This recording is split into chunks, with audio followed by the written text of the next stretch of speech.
This sequence of MRI scans shows the movement of a tapeworm inside a person's brain over 4 years.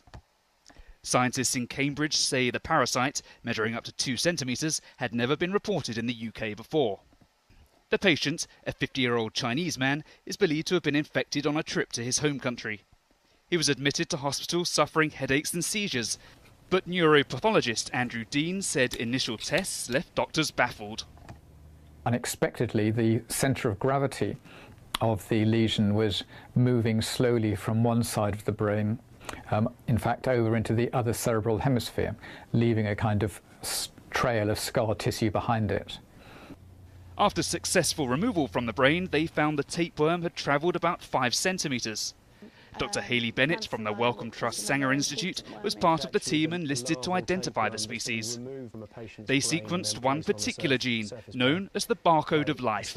We take that DNA and we chop it up into manageable pieces, and we actually read the sequence of the DNA, so that's A, T, C's and G's, 100 letters at a time. And it's sort of like a linear jigsaw puzzle where you're trying to piece together all this information. Dr. Matthew Berryman says their genomic research will benefit scientists the world over. By producing a genome sequence, we're laying open the instruction manual to an organism. Scientists from all over the world can now dip into those data, and instead of having to do early experiments, they can explore their own hypotheses just using the data itself.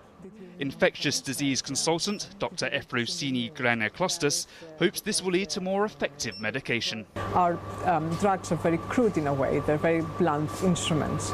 So understanding more what the parasite is likely to respond to helps us design medications that are better for this particular type of infection.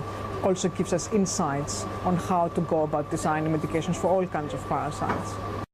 Doctors report the patient is now systemically well, with no notable side effects after hosting the tapeworm for so long.